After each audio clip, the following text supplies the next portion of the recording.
how many of your female patients come in the door and they're complaining of fatigue, weight gain, they can't sleep, they have low libido, their mood is in total disarray? How many? All of them. You know what? All of them. We are in the midst of an epidemic here. So how did we get in such a mess? You know what it was. It was that study, the WHI study that came out in 2001. The media ran crazy with it. Overnight, almost overnight, doctors were yanking their women off hormones. Women were afraid. 75% of the women that go try to get help from their practitioner walk away untreated. That's not right. Conventional medicine has failed women. There's 75 million women in the United States in menopause, 6,000 a day.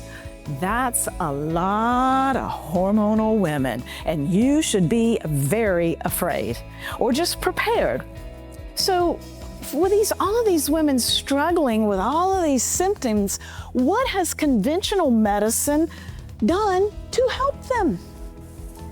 Not too much, right?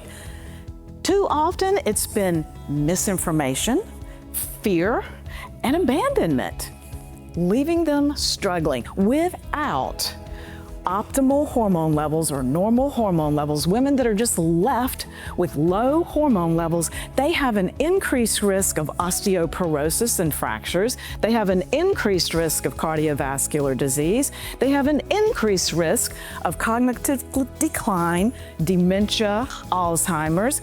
On average, women live 7 years longer than men, but we're much more likely to live that last decade of our lives with disability, with diseases, or dementia. Well, what's the point? I don't care to live longer if I've got to live in misery. But again, it doesn't have to be this way. The study was stopped 5 years early because the researchers were finding women were getting breast cancer, blood clots, cardiovascular disease, increased risk of MIs. 18 years later, the original authors looked at it again. The women that were on the estrogen only actually had a 23% less risk of breast cancer. It was protective, not causative. And further, the women that were taking the estrogen and then got breast cancer, they were 44% less likely to die from it.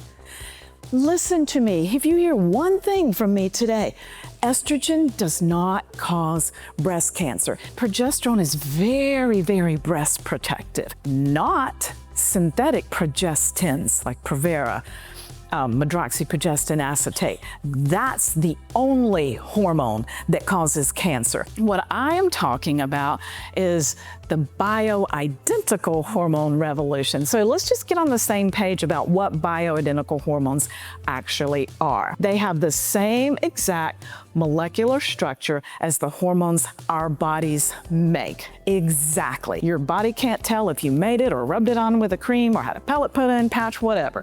They're exactly the same. It's because that same exact molecular structure has to fit in a hormone receptor, and they fit perfectly. The bioidentical forms fit perfectly in the hormone receptor and give the same exact biological effect. HRT is contraindicated in women over 65.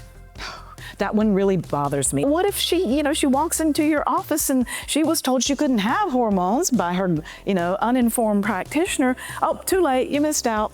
No, hormones support cognitive function by as much as 59%, decreased risk of Alzheimer's in one study, and women that had been on estrogen for 10 years. Estrogen re-volumizes the hippocampus. The evidence is clear. These restrictions, these myths were inappropriate for women, and women suffered for it. You need somebody to walk this walk with you. That's very important.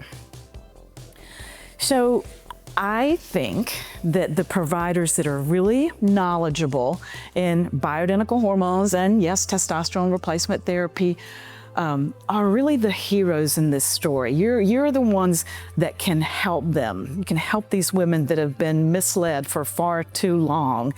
Women deserve to approach menopause with somebody like you that they already know, like, and trust. You're already helping them with knowledge and answers and options rather than fear-based information that they're getting from somewhere else. You keep doing what you do for them, because it is so important, and I appreciate you.